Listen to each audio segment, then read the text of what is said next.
Every time I'm flowing into the light. Yo, what's up? Happy New Year's Eve. This thing's all fucked up. What's going on? All right. You'll have to forgive me because it's been some time since I've done this, so some of my settings have changed slightly. Hey, Snazzy, my friend, how you doing, bud? How you doing? Happy New Year's Eve to you, sir. So what do we got going on today? Well, obviously, streaming's kind of on a hiatus for a little bit here, but I do want to at least get something in here, which is going to be my year-end review for all the games that I played this past year. I don't think I did. I know I did this last year. I just think it's also fun sometimes for me to look back on the video and see the games that I've played and everything like that, and go from there. So we have, I think, 36 games to get through tonight. I'm probably not going to spend more than a couple minutes on any each, and again, this is largely for my benefit, to be quite honest, but thank you, Snazzy. We'll just go ahead and get through with it. I do want to start off by saying at least kind of like my thoughts on the past year as the whole for video games. And it does seem like, in my opinion, that video games are getting worse. Not that that's surprising. It has been that way for some time.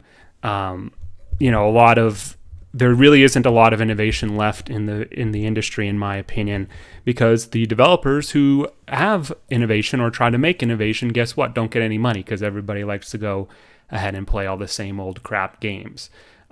So there's going to probably be a theme here tonight as I go through some of these games that, what I've ranked high or what I will rank highly is because of the fact that it's unique or did something interesting and isn't a rehash of some old iteration of some other older game or whatever like that.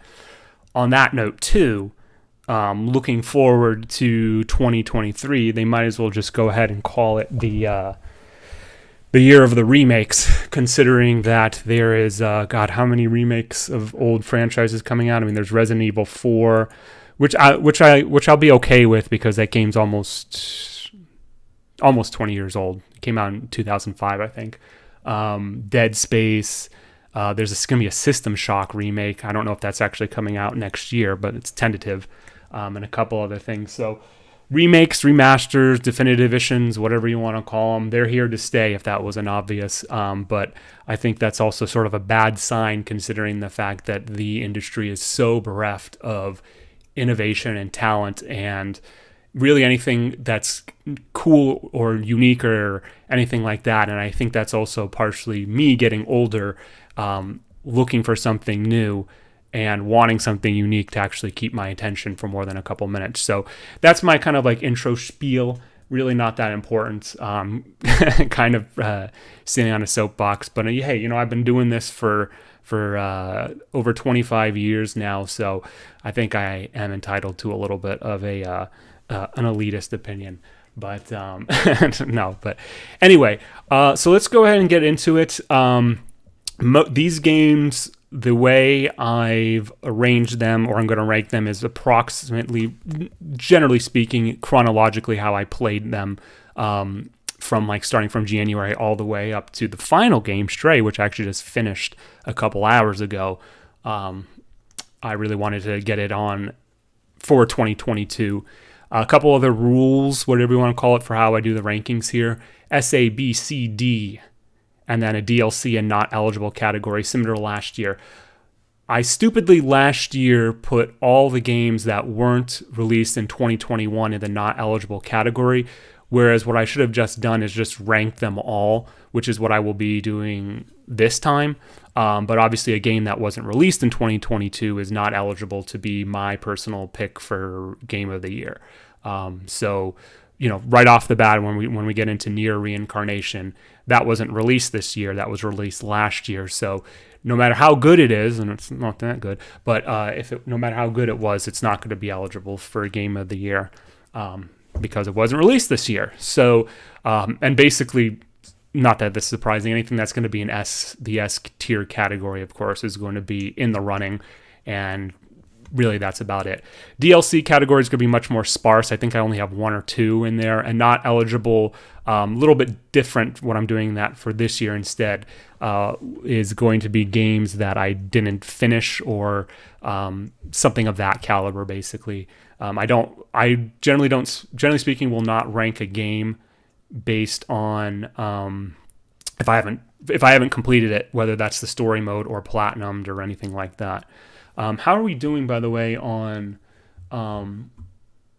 like lag on the stream? It seems like I'm getting some bad stats here. I'm seeing a lot of dropped frames, actually. Let's see here.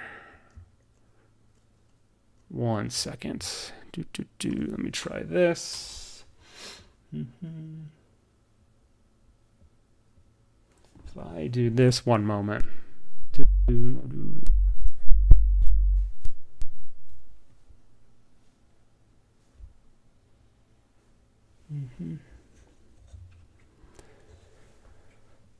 Okay. Just a few more seconds, just making. Looks fine to me. Well, looks fine, but is it sound fine or is it like staggering a bunch? That's what I'm more concerned about, to be honest. Is it like lagging or staggering or no? Because on my end, when I'm looking through the OBS console, I'm seeing like pretty bad stats. And it would also be because of the fact that this is on a unfortunately wired or wireless connection. So, okay, let's take a look here. All right. Well, you know what? Can't do anything about it at this point, even if I were to try to fix it. So let's go ahead and just get sound. Sound is great, very clear. But I mean, I'm seeing on my thing it's lagging. Is it not? Or not lagging? That's the wrong terminology. Is it like it'll last? I don't know what the word I'm looking like. Buffering. Is it like buffering? Before we do that, right before we get started here, do a quick shot. Every once in a while, the video lags, but the sound does not. Okay. Well, can't do anything about it at this point. I've already did enough of troubleshooting and shit, so we'll just get past it. So cheers. Here's to 2022. Let's get into it with our games. So, and I'll do like a kind of a year-end thing once we get through here. And like I said, we got a lot to get through to. So let's go ahead and get going here. Ooh.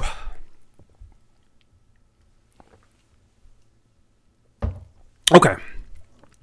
All right. So first on deck is Nier Reincarnation. This is a mobile game. It was, as I said earlier, it was released last year, or well, technically now almost 2 years ago in 2021. Whereas last year I thought it was fairly decent, and I think my review of it was that I thought it was very friendly, especially for free-to-play players. Year 2 for it has been not as good, to be honest. I feel like Applebot, I forgot the actual developer or producer's name, but anyway, the point being is that they really haven't done much to really innovate the gameplay. It's still basically the same it was, and mobile games don't usually have a very long time. It's still fairly free-to-play friendly. It had a Persona 5 collab, also a Final Fantasy 14 one. So those were kind of cool, but I mean, it's not really doing anything interesting. It's kind of a chore to play. It's still very slow and annoying in some respects, but hey, that's how it goes. So I think last year I put it like near the end of B tier, but this year this is going into C just because it really hasn't done much. Hey Juan, how you doing, buddy? Happy New Year's Eve to you, my friend. So yep, that's Nier. All right, Blue Reflection. Now, this is what I was playing at the end of last year, and I hadn't technically finished it until, I think, sometime in January. Not really going to go much into it any more than I already have about it. It's a good game. It's very comparable to Second Light. I would say Second Light is probably just edges it out a little bit. Decent RPG, JRPG, kind of has some cringe aspects to it, but I mean the action behind it is pretty fun, so I'm not going to really say much more about games like this. I've already kind of gone over and had streams about, so I'm sticking that in B, probably towards mid to bottom B it's a fine game, but there's really not much else to add about it. So, okay. Next up is Divinity Original Sin on... I played this on Steam, I think it was. Divinity Original Sin 2. I didn't finish the game. I played it with some friends, and we just never got around to finishing it. I don't really know what else to say about it. It's a really fun game if you have friends and you play with other people. By yourself, it's not nearly as fun, but it's also a huge time sink if you get into it. I enjoyed playing as an undead skeletal lizard, I think it was, and it was kind of fun that there's different aspects to the game, how the living hate the undead, and if you are an undead character, you have to basically hide who you are and everything like that. So it's kind of... Did it disconnect? Yes. Man, OBS is... No, actually, it's probably my connection that's actually going down. Oh, no, we're up. We're back up.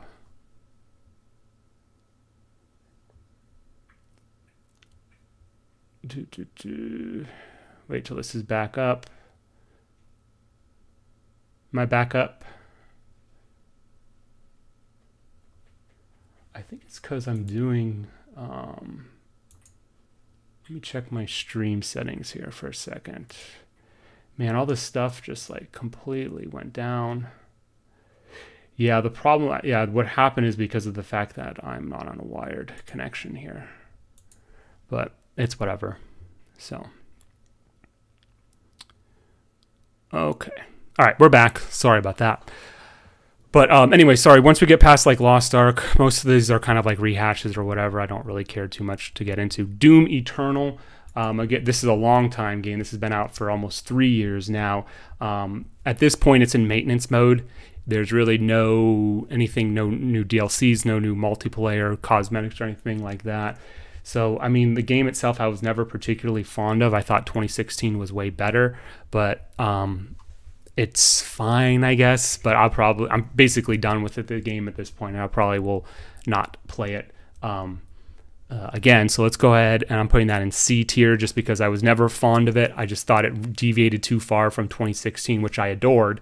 And Eternal just didn't really do it as much for me, so whatever. All right, Bayonetta 2. Oh, sorry, I forgot I had my stack here. So we have Doom Eternal on the Xbox. That's done. Bayonetta 2, Nintendo Switch. Earlier this year, I was flirting with the idea of replaying the Bayonetta games because Bayonetta 3 was released this year, although it didn't have a release date until I think probably like February or March. And while I had played Bayonetta, I've replayed Bayonetta 1 multiple times, but Bayonetta 2, I think this is only my second time playing through it. Still a very good game, still very fun on the action. I remember that it caused a lot of controversy several years ago when it was released because I think it was GameSpot or maybe it was IGN gave it a perfect review, like a 10 out of 10 score, and people were, of course, very upset about that. It's not a 10 out of 10. It's still very, very good, but it's also very old. It was, I think, 2014 was it came out, so this is obviously not eligible, but really fun game, great action game, very, very good. Definitely one of the probably better ones in the last 10, 12 years, so this is A tier for me, clearly. Okay, now we're starting to get into games that were actually released in 2022. Those were kind of some hangers-on from years prior, but now we're getting into, again, like I said, games that were released this year and therefore are eligible for my Game of the Year award. Okay, Lost Ark. This is a MMO RPG based out of Korea, and this was all the rage in February earlier this year. This was the FOMO game. Everybody on Twitch was streaming it and blah, blah, blah, and it was the WoW killer, like so many other games have been argued or said to be. I'll admit, it was really, really fun, really, really addicting for probably about a month and a half, but I don't really have the time anymore to raid, to do a lot of the challenge dungeons and everything like that. So I messed around with it a little bit in the first 2 or 3 months, but life happens and you just don't have the time in order to dedicate 3-4 plus hours a night to raid for digital cosmetics. It's just not going to happen. So that said, I still think it's a fairly well polished game, Amazon Games in particular has taken the reins on it. They've done some questionable things over the past several months in terms of how they've handled the not even just the community, but how they've handled bringing things over, particularly the new classes and what have you. I don't know what else to really say. It's fun, but unless you're going to be spending a lot of time in it, you're going to be capped out at not doing as much fun content. I'll be honest, I still do my daily quests and everything like that, but it'll probably dry out sooner rather than later. For me, this is clearly going into C tier.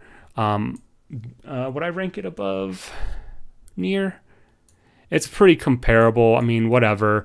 I'll at least say like Lost Ark was new, so it was flashy and everything like that. So hey, whatever. It's roughly somewhere in C tier with Nier Reincarnation. So yes, all right. Okay, going at a pretty decent clip here. I'll have more to say about some of the later games that I actually enjoyed. Most of these are not, I wouldn't say forgettable, but there's just not as much to say about them. And so I'm not going to say as much about them. All right, Paparazzi on the Xbox One. This was a sort of indie little game where you play as a camera person, although I think you're actually like a camera with legs and hands, if I recall correctly, and you go around taking pictures of dogs for an Instagram clone. So that's kind of funny. It's kind of fun.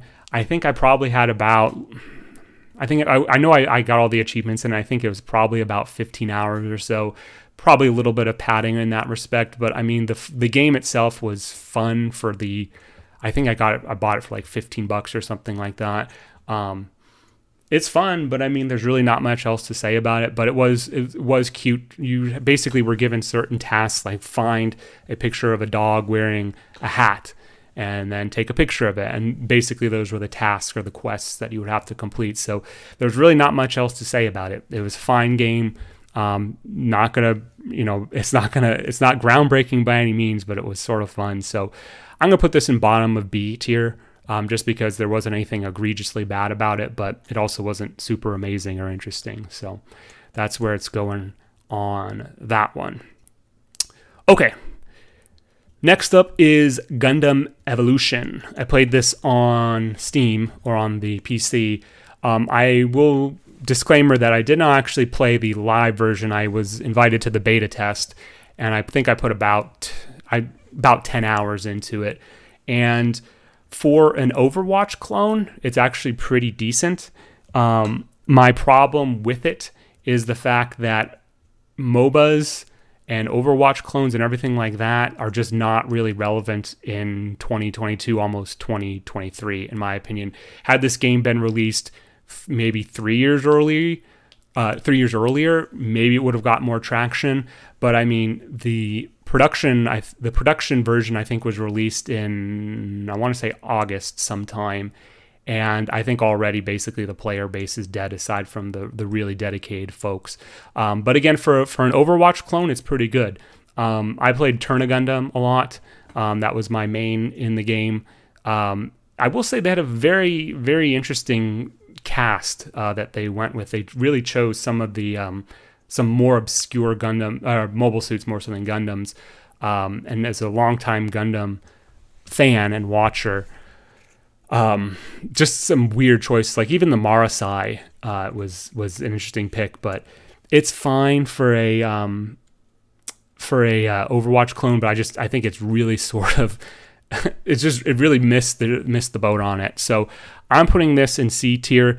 I will of course kind of put a caveat with that and just say of course that I did not. I only played it for about 10 hours or so, which is not a lot for a MOBA because people, put hundreds, if not thousands of hours into those type of games. But I saw what I needed to see, and that's really about it. So, kind of a caveat on there, but I mean, still, it's going into C for me. So pretty average, all things considered. Okay. Let's see. So now we're starting to get into a few more of the actual 2020, the good stuff. A couple of them at least. So. Okay. Man, it bothers me that the stream disconnected. It might disconnect again, but sorry guys, I don't know what to say about that. It's just how it is. The internet's not my new internet provider's not as good as my previous one, or not as consistent. We'll say that much. So next up is Tunic. This was on the Xbox One as well. Now this is an interesting game. This was announced, I want to say, probably about 4, maybe even 5 years ago at one of the E3s, I think it was. And it had generated a lot of buzz at the time because it was sort of a cutesy little fox dressed up in Link from Zelda and his attire. Had a shield very similar to the Hylian shield, had the isometric style like the older Zelda games, and it generated a lot of buzz back then. It sort of disappeared for about 2 or 3 years. The developer just kind of said, "Oh yeah, we're still in process, we're still developing it." And I think late last year it was announced that it finally had gotten a official release date, which was I think in April or thereabouts of this year. And this game was really fun. I really enjoyed it. I think that the benefits of this game, or like what the pros of the game, were the fact that did my stream disconnect? I think the video stopped here. 1 second.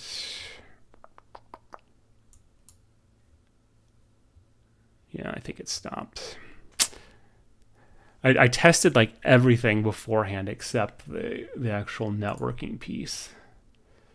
But that's how it goes. Let me go ahead and refresh this 1 second.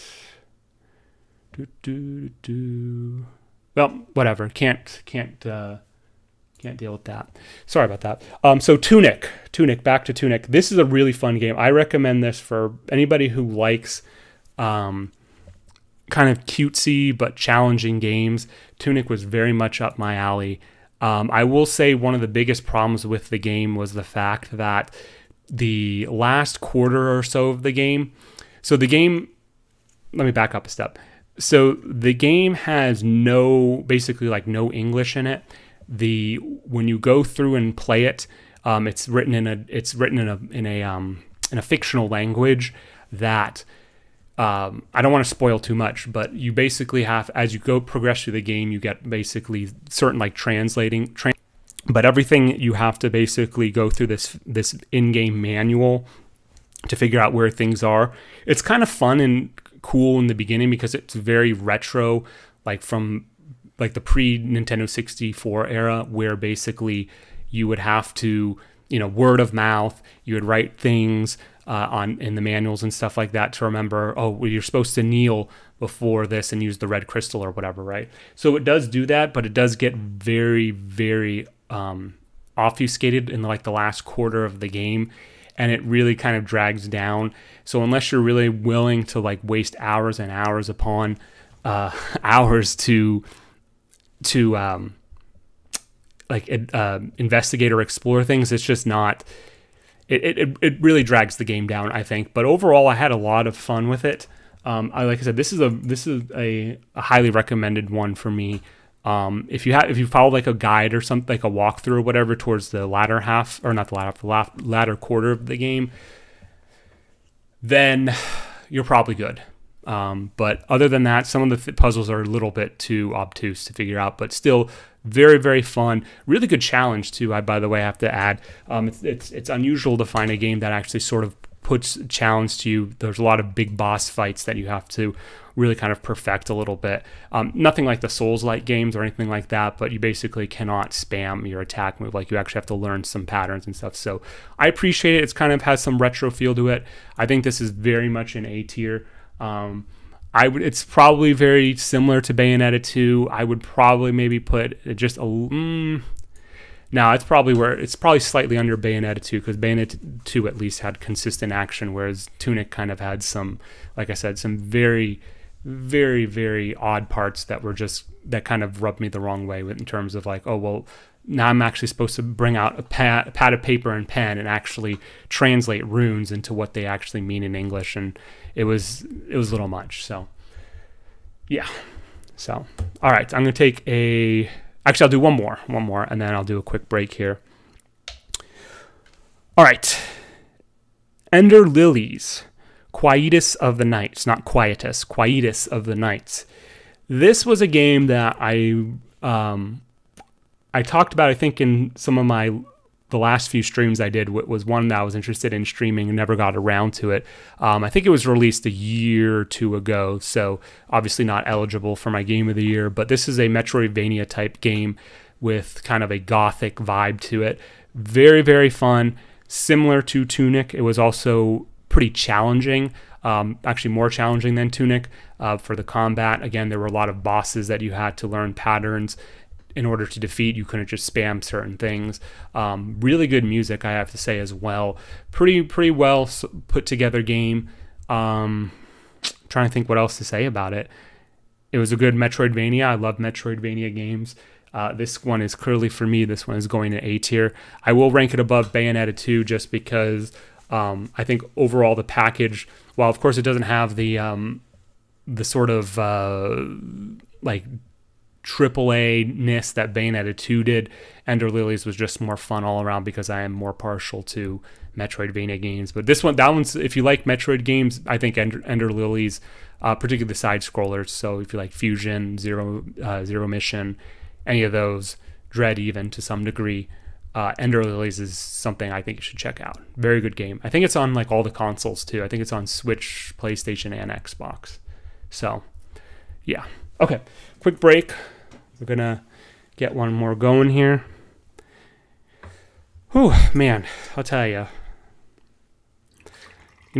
I will say that, having not done as many stream reviews or whatever, I can tell that like I'm sort of repeating a lot of things. It's like I got it in me. I can think of it. It's just hard to put it into words sometimes. So I apologize, but I think I'm getting the main ideas out, which is what's important here. So, and a pretty good clip. My stream, the numbers are all messed up because it got disconnected, but I think we're probably at about almost half an hour now, maybe a little less, but whatever. 2022, woo!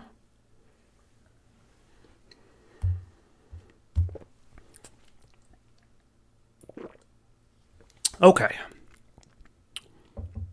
Sponsored beverage? Ah, yes. Great question.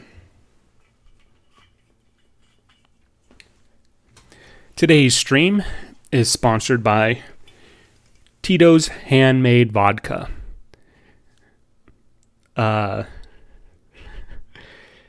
Live life in the lap of luxury. It's a potato vodka. It's potatoes. It's no, not potatoes. Oh my God, I'm sorry. It's corn. It's distilled from corn. So, similar to Prairie Vodka, if you're from the Midwest. Vodka can be distilled from a lot of different things: corn, potatoes, grain, etc. I prefer the corn vodkas when I have vodka, which is not often, but it goes down pretty smooth. Some serial killer type shit. Anyway, okay, let's get into it. The next three, I don't really want to get into because they were just kind of honestly to boost my gamer score on Xbox, and I didn't really spend. They're really not that great. Ammo Pigs, Cocked and Loaded. Yes, it's a silly name, but you're basically these pig soldiers who rescue chickens. I only did this for the gamer score. I did not even really play it, honestly. So I didn't complete it. Well, technically I did complete it from start to finish, but it was with in-game cheats. So yeah. But what I did play, it seemed kind of crappy. I don't really care. This is my stream. I'm doing what I want. I'm putting this in D tier. It was crap. It wasn't very fun. It tries to do like almost like Super Meat Boy style, but just not as effective or as interesting. So that's about it. Okay, another site also on the Xbox. Another one to boost my score. This one was a little bit longer than Ammo Pigs. This was a little bit more interesting because it takes place in like Victorian England, of all places, I think. I might be wrong on the details on that. Let me check it out real quick. Another site. Yeah, it is. I was right. Yeah, takes place in London in 1899 towards the end of the Victorian era. I don't really know what to say about this game. It was kind of fun because there's parts of the game where you get to play as a cat. and which will be a theme for some of the other games as I get into it. It was fine. The controls were very tank-like. The story was sort of interesting. You talk to a bunch of major historical figures as a little girl trying to get your sight back, as I recall. I think I had maybe like 8 hours or something into it, if that. It's fine, but I mean, there's really not much else to say about it. Playing as a cat was cool, but other than that, it was kind of boring. Also, the graphics were really horrible, but to be fair, it was made by a small studio, so I can't grill it too much, but then again, it wasn't very fun either. So D tier, but better than Ammo Pigs. Boom. Whatever. By the way, just to be clear, D tier doesn't necessarily mean it does mean bad or uninteresting, but like it doesn't mean like unplayable. If it's unplayable, I'll say it as much, but like it's playable. It's just not super fun. You're probably better off like, I don't know, watching paint dry on the walls or something than play it. But I mean, it's whatever. So. Okay, next up, Telling Lies, also on the Xbox, another gamer score boosting game. I will say this one, I think it was Annapurna Interactive who made this or developed it. Let me take a look just to make sure. Yeah, it was Annapurna Interactive. This was an interesting game because there kind of are B and C tier celebrities for it. It kind of plays. It's an interesting game because you effectively you control a person who's in a console or a terminal of a computer, and you go through all of this like fake computer. It's files. You can play solitaire on it. I finally learned how to play solitaire because of the game. You go through and you kind of uncover this mystery of like what happened or whatever. And it's actually like a pretty cool novel concept, and I'm not surprised considering it came from Annapurna, but it was kind of also boring. It kind of dragged out a little bit with the main story. I'm trying to remember like exactly what happened. It was basically like you can kind of see in the cap itself, there's this guy on the left-hand side. He's like an FBI agent or something like that. And he's trying to uncover like some like green activist, like terrorist organization. I don't remember exactly. It's kind of fun. And actually, I think the less I say about it is the better, because if you ever do end up playing it or messing around with it, I think it is kind of fun to go in and see video clips. And basically, you're given video clips that are taken out of different parts of like the storyline. So you might get a clip that's more towards the end, fairly early. Then you might get a clip that's more like later or whatever. But I did enjoy it. It wasn't necessarily amazing either, and it had some annoying parts. But I mean, for kind of an experimental type game, I think it was fine. I only paid like $8 for it too, so I can't really complain. It wasn't $60. So for me, this is bottom of the C tier. Not very good, but kind of fun to mess around with. So hey, that's how it goes. Okay, I'm starting to get my rhythm now. Also, to be honest, it's just hard sometimes to like. There's two things, right? It hasn't been a whole year since I played these games, but like my brain because I just go through so much so quickly, I can't always remember the details. I remember like the high level stuff, but not necessarily like the details on a lot of these games. That's the first thing. And the second thing is like, if I'm not really super passionate or think like it was particularly good, and there wasn't anything that was like egregiously bad or something I didn't like about it, I'm not gonna like think too much about it. It's my brain only has so much capacity, and it's just like, whatever, right? So with that said, we're gonna start getting some really good games now, in my opinion. So let me just check here. God, I'm sorry. It's just like it bothers me when I look at my OBS console. It's just like the frame rate, the frame drop package, the dropped frames is really high, which is, God. Whatever. Can't do anything about it. Okay. All right. Bugsnax on the Xbox One. Okay. This one, and actually before I get into it, I think Bugsnax was originally it was released on the PlayStation platform, so it was a timed exclusive. I'm checking right now. Yeah, so it was really originally released on the PlayStation 4 in November of 2022, so more than 2 years ago, but it was not released on the Xbox One or the Series X until April of this year. So technically, it's not a 2022 release, but it sort of quasi is. But anyway, Bugsnax. Bugsnax was a interesting game. The premise behind Bugsnax is you are this kind of monster-looking character you're a journalist, and you get a tip-off that there's an island where there are bug snacks going wrong. And what's a bug snack is exactly what it sounds like. It is a hot dog with legs. It is a flying pizza. It is a snow cone fish. What else is there? It's a crab apple, or a crab that is an apple, or an apple that is a crab, right? So it's all these little critters, these little bugs or whatever, designed as food or as snacks, right? So already the premise is kind of funny and interesting, and there's kind of like the premise, the plot for the story of the game is that this adventurer team goes to this island where the bug snacks are, and it's the Elysian Fields because we can eat these bug snacks, and we also get turned into bug snacks and stuff like that. But they're so tasty and they transform our bodies and everything.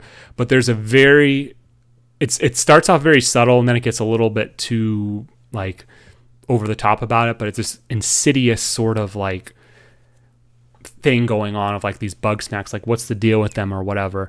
And I enjoyed it a lot. I think the premise is very cool.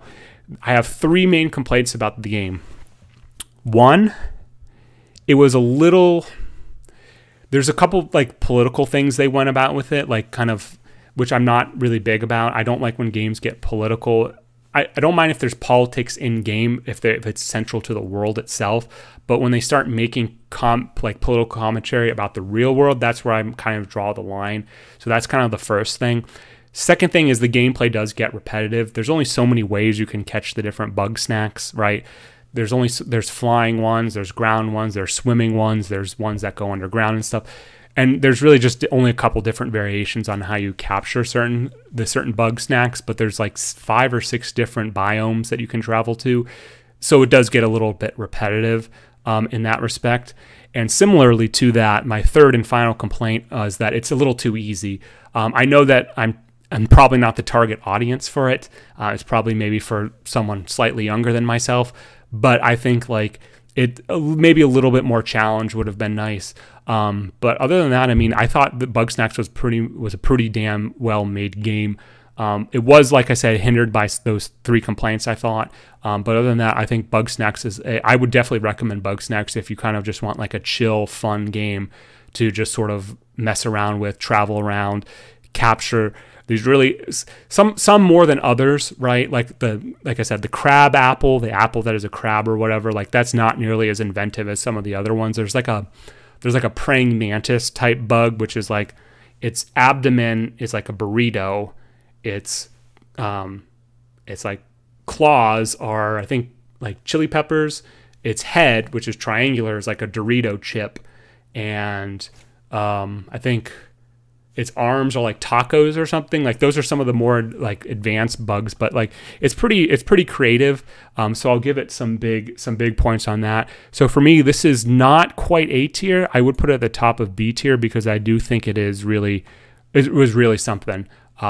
Definitely an enjoyable game. I think I had probably about 25-ish hours in it.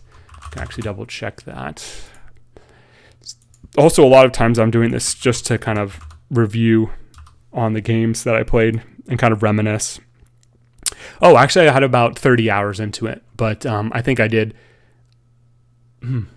about 30 hours, but you could probably finish it in about like 15 to 20. if you knew what you were doing. But I enjoyed it. I think Bugsnax is a pretty good game, all things considered. Not amazing, but pretty good. So top of B tier for me on that one.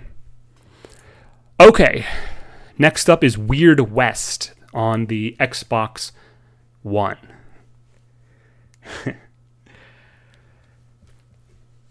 If you've ever played Fallout 1 or Fallout 2, this game is basically the modern version of that, but better.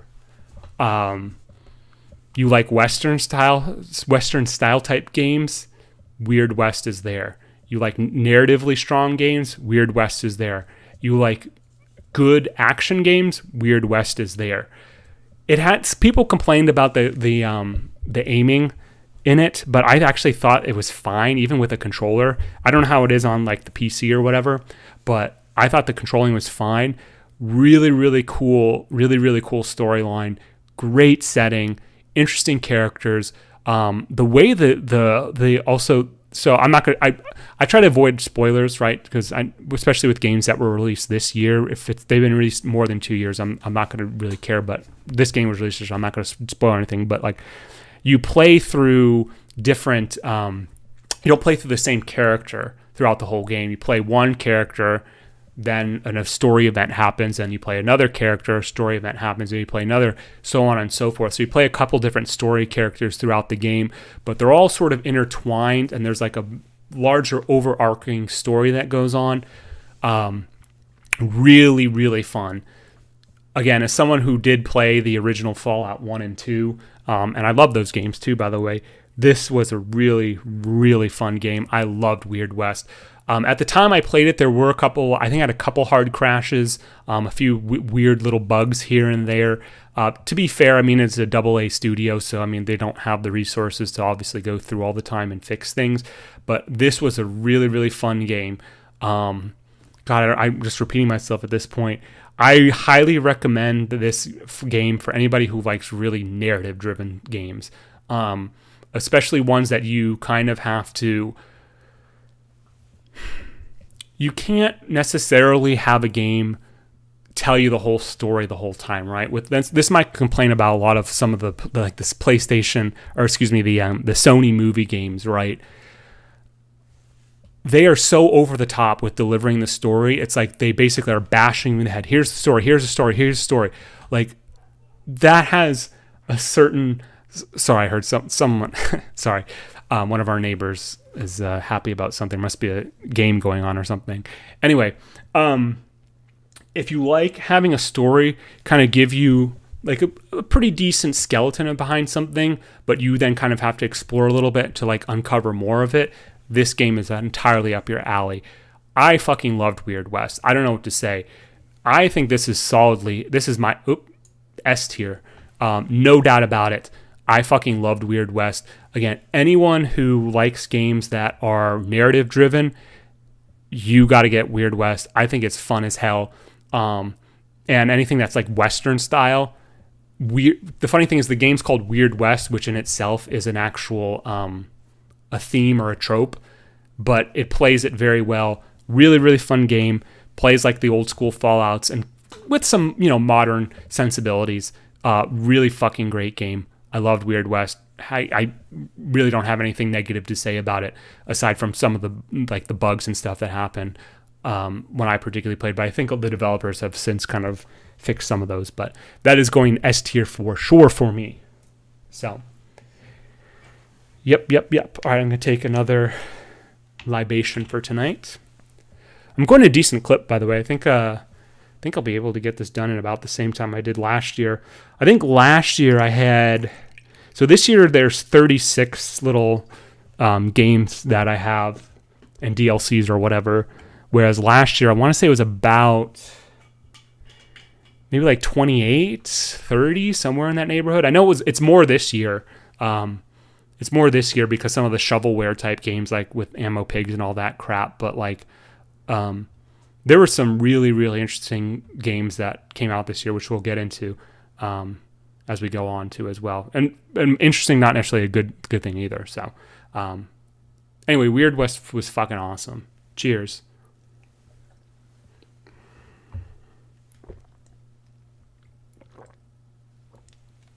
I'm seeing the stream is starting to stabilize a little bit. A little bit. I'm looking at my console with the OBS, and I'm just seeing a lot of dropped frames, higher than average. Yeah, this fucking internet provider.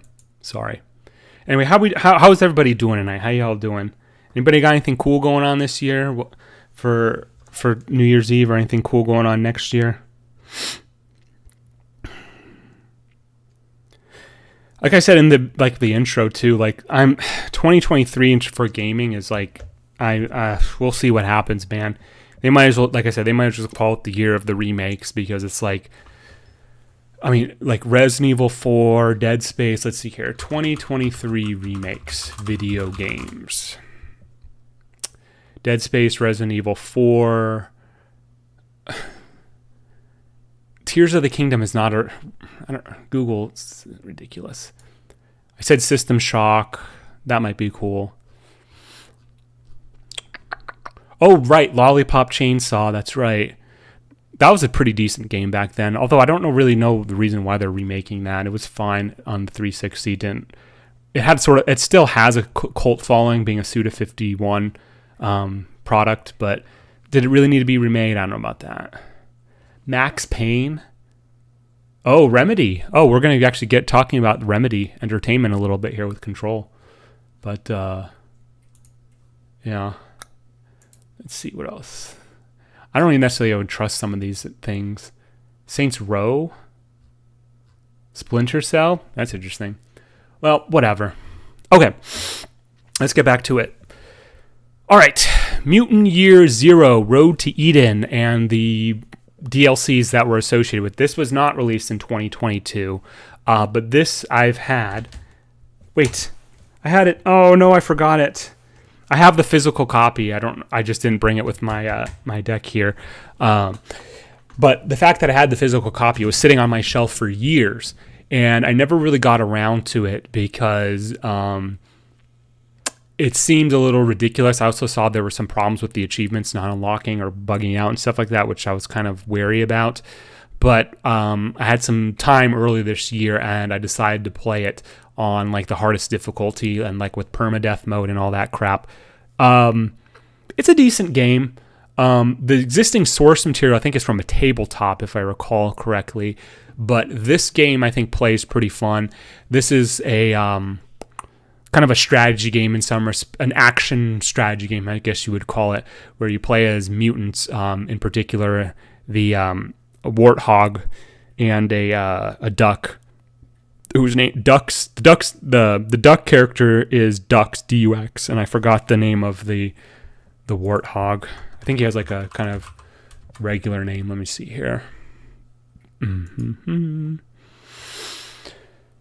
Where is he?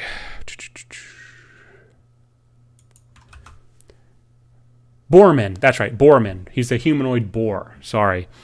You're in a post-apocalyptic scenario, and you're going around collecting basically relics from the previous era, and you are... the story gets much more involved and everything, but it's a decently fun action game. I played it on, like I said, on the hardest difficulty with permadeath mode, which was probably not needed to really enjoy it, but it was fine otherwise. I know I kind of punished myself because of the difficulty, but I think if you were to play it on a lesser difficulty that wasn't nearly as punishing, it would be pretty fun overall. That said, it still did have a couple bugs here and there, and it's kind of repetitive. But other than that, I think it was a pretty decent game. Nothing amazing, nothing too bad, kind of fine overall. I'm putting this one in B tier, I think. Yeah, I'm putting this in B tier. I mean, it's more fun than Paparazzi, but it was just kind of there. So, don't know what else to say. I think it came out in like 2018 too, if not earlier. Nope, 2018. That's right. It's been out for several years now. Kind of a fun game. I think it's on all the consoles as well. If you like tabletop style games, it's fun. I can't really say much else about it. It's how it is. So, yep. All right.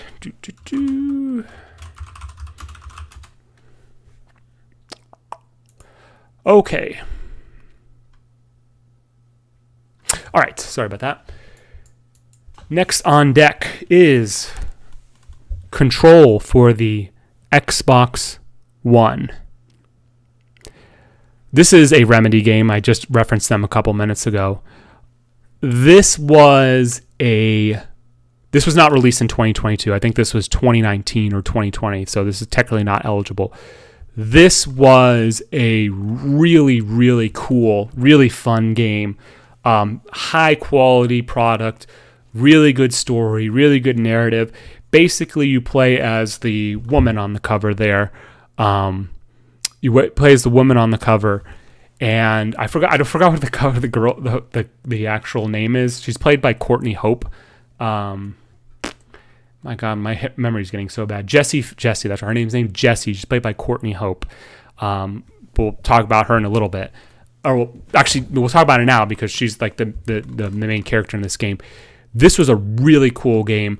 This is kind of a spiritual successor in some degrees to Alan Wake, which is a really fun game that came out many, many years ago now. But this is a really cool game where he plays Jesse Faden, who, through crazy things that are kind of spoilery, so I won't get into it, you essentially are in this building that has all this crazy paranormal, supernatural things going on, where there are these items that are from basically different dimensions or whatever, that have all these crazy superpowers that do different things, right? Like there's like a surfboard that can teleport you anywhere you want to go. There's like a record player that anybody who listens to becomes brainwashed. And you play as this, the director of this organization that basically is trying to compile all these powerful objects so as for them to not be misused by the public or whatever. There's one scene. It's not actually seen in game. It's like a text thing, like a lore piece, where it's like a big mouth Billy Bass or whatever, that it flies around at night and says like demonic. It says like a bunch of demonic shit. Really kind of funny, really kind of interesting stuff that happens with it. But that's kind of more of like the window dressing. That's not really part of the actual gameplay or whatever. But the gameplay was really, really fun. Fantastic story. Really, really loved it. Jessie Faden is like a really cool feminine character. She's kind of like the bad boss bitch or whatever, right? But really cool. Courtney Hope, who, like I said, played her, did like the mocap and everything for her.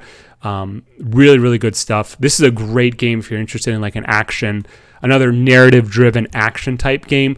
Biggest complaint about this is just the fact that there's too many fucking respawns. You go into one room and you do whatever you need there for like 4 or 5 minutes. Then you zone back into the room you were in previously, and then there's respawns. It's kind of immersion breaking in that respect. But other than that, I mean, I fucking loved it. I know it's not everyone's cup of tea to pick up like lore pieces and like journal entries and stuff, but this is like the type of game where you pick those up and there's a lot of gold hidden amongst those, hidden amongst the lore stuff. So this was a really, really good game. I loved it, and I thought the action portions were really, really well done. Again, kind of in the vein of Alan Wake. In fact, this is a minor spoiler, but there's a couple Alan Wake references in the game itself. But I really loved Control. I thought it was really, really good. I'm kind of sad I didn't play it sooner, but it just sort of just slipped past me. So, I mean, this is for me as solidly A tier. I would rank it above Ender Lilies. I would highly recommend, especially if you can get this on, I mean, it's pretty much discounted anywhere because it's been out for years, but really, really good game. Highly recommended. Not eligible for Game of the Year, though. So, okay. Let's see what we got here. All right. We're going to start getting into I mentioned earlier, but there's kind of also a theme, a sub theme, we'll say, for some of the games I played this year. Very feline orientated, particularly with another site. Paparazzis with dogs, but we'll just say animal themed, but more with a little bit of a bias towards our feline friends. So, cheers.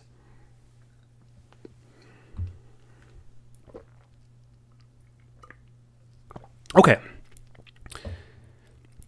Cat Quest 2 on the Xbox One. This was just a basic RPG light game. There's really not much to say about it. You play as, basically, you control two characters simultaneously. Play as a cat character and a dog character. It's almost like Cats and Dogs, the old movie from like more than 20 years ago, but in a more fantasy style type setting, low fantasy type style setting. There's like a warring nation of cats between a warring nation of dogs. You and your partner have to basically defeat the people who are causing the war, blah, blah, blah, whatever. It's fine. RPG light elements. Pretty okay, all things considered. Not really going to go much into it. You want to play a little RPG light game that's pretty brainless, go ahead and get with Cat Quest 2. Not a bad game. Not amazing. This is going in B tier. I will say that unlike Mutant Year Zero, though, it didn't waste my time, where Mutant Year Zero did a little bit, so I'm just going to rank it just a little bit above. So Cat Quest 2, solidly B tier. And just one other thing, too, by the way, I just love how, this is not planned at all, but, I mean, it's just like a perfect standard deviation, right? You have fewer things on the extremes and a lot in the center, because most crap is like, most games are going to be in the center. They're neither terrible, but they're neither great. They're just games, right? So, yeah. All right. I keep looking at my the dropped frames on my OBS. So sorry, I'm just checking to make sure everything looks okay. It just looks bad to me, but whatever. Okay. Next up, we have Cat Lateral Damage Re-Meowstered on the Xbox One. This was a fun little game. You play as an actual cat, first person cat, and you are in these different areas, a house, a grocery store, a mansion, oh my god, I can't even remember all of them. But you basically, you go as a cat, and you do cat things. You sleep in boxes, you knock things out, you paw things off the shelves. You catch mice, you catch bugs in the air. I don't really know what to say. It's just a fine little cat simulator type game. Didn't really waste my time. I think I probably had maybe about 15 hours into it, if not less. Let's take a look here. One of the big things I will say about games is I'm kind of alluding to as I review my play times on these. I shouldn't, but I do. I really kind of punish games that, in my opinion, waste my time or have padding, because if you have a good product, you should be confident with your product. You shouldn't need padding to artificially extend the life of the game. It should be able to stand on its own. Even if that's only like a 5-hour experience or an 8-hour experience, that's fine. I understand that like the game journalists and everything like that will probably grill you for it, but it doesn't really matter, because if you make a good product, you're getting good on HM Rising's Game of the Year list. So yeah, I have 7 hours and 1 minute in Cat Lateral Damage. That's fine. That's like a 2-3 day thing for me. So I really like Cat Lateral Damage. There's really not much else to it. I will say that like one of the rewards in-game rewards for it were pictures of other people's cats. And it was kind of sad seeing like some of them were the fact that the cats had passed and everything, but it was kind of nice that they were sort of immortalized in game form. So I like Cat Lateral Damage. Pretty damn good game, all things considered. Didn't waste my time. A tier, bottom. Not fantastic, but a fine experience for 8 hours or so you want to mess around with. So that's where that one is going. Okay, we're going at a decent clip here. I love this. I like this. I feel like I'm getting what the main points I need across. Yes, I could always talk more about them, but you got places to be. I got places to be. I just want to hit the high notes. If you have particular questions about them, you can either post in the chat or DM me or whatever. So, okay. Next on our list is Overlord: Escape from Nazarick on the Nintendo Switch. I think I actually imported this game because I don't think it had a Region 1 release, but the Switch is region free, so it plays regardless. Gundam is my number one all-time favorite like anime franchise. I've liked it for almost as long as I've liked video games, which is like almost like over 25 years at this point. But Overlord came into my life about 3 or 4 years ago, and this beat out probably Evangelion as my second all-time favorite anime series, Overlord. I fucking love Overlord. I've read all the light novels. I've read most of the manga, as well as the side stories, like the Undead King and all that sort of thing. So when I heard there was an actual Overlord game going to be released, I was kind of over the moon. I was like, oh, sweet, can't wait to play it. And it was a Metroidvania based. Unfortunately, this game is not good. This game is basically like a fan-made game that somehow got like an official production, because you play as Clementine, who's one of like the antagonists in the series, who's like whatever. But did OBS disconnect? Oh, let's see here. Sorry, I was on a roll too. No, we're good. Sorry. OBS is just showing me weird things. I apologize, guys. I know it's breaking the flow a little bit, but hey, that's how we do it. Anyway, this game as a Metroidvania was just so basic, so boring, not fun. Same, like drawing like 6 or 7 different types of enemies and palette swaps of those. The weapon choices are such a joke. It's basically fast, weak and fast, mid-ranged, and slow and strong, heavy sword or whatever. And I really wanted to love this game. I just could not. It was not good. I think I had probably about 10 hours in this game. I think even Overlord diehards would be wasting their time playing this. There's no reason to play this. If you're familiar with the Overlord series, this is just another this isn't even like a side story. This is like a what if. This is not canon by any means. But really, really sad that this was not a good game for me. Really wanted to like it, just it wasn't good. So then again, it did have the Overlord IP, so I'm a little bit biased. So I'm putting this solidly in C, right near its brethren Gundam. Okay, thank you, Juan and Honeyest, for confirming. So really a disappointment, to be honest. Really had a lot. The Overlord IP is just so storied and has so much to go off of.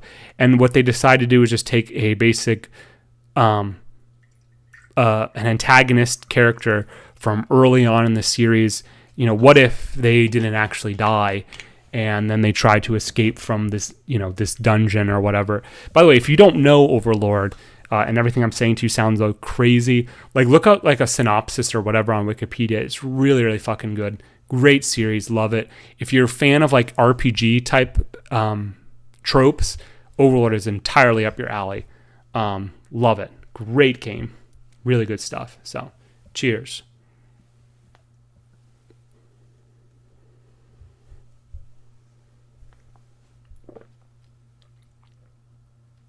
All right. The Sweet 16. The final 16, although like I said, it's not really necessarily by score, it's by how I chronologically played them.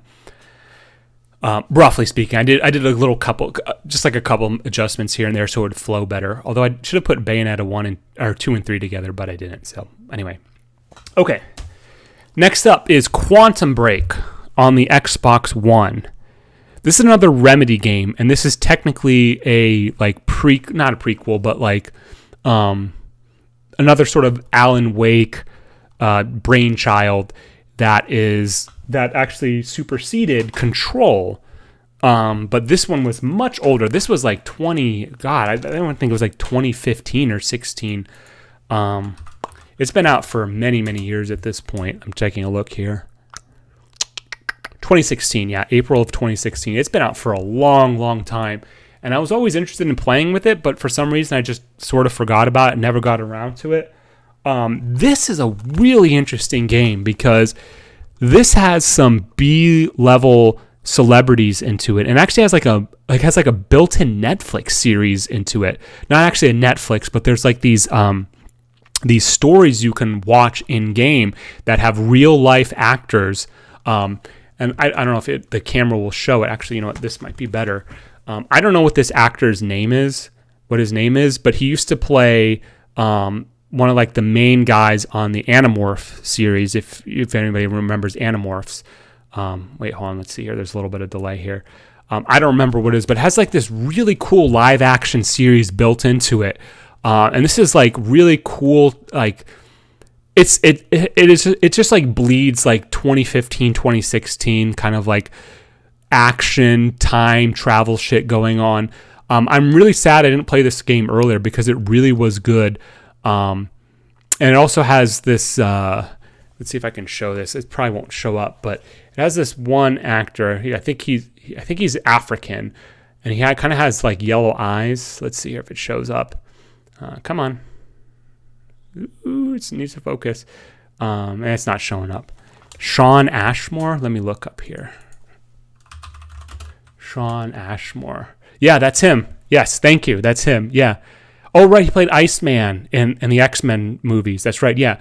So it kind of had, I mean, I don't know if I think he's like a B tier actor. I wouldn't say he's like an A tier, but like, he's the main character in this game. It has like this built-in Netflix series that they're not Netflix. I keep saying Netflix. This built-in live action series that this game had. Like, what's fucking crazy about this game is like, it's clear that, in my opinion, they wanted this to be like, Remedy wanted this to be like the next big thing that people would talk about. It would spawn an actual Netflix series and all that sort of thing. I guess it didn't pan out because there's not even DLC for this, which I think is crazy. But it was really, really fun. Pretty decent story. Kind of basic when you think about it, because it's like, where was I going with it? It's another time travel story. And if you heard one, you've heard a million of them. But I mean, I really did like it. I do recommend this. This is in the vein again of the Control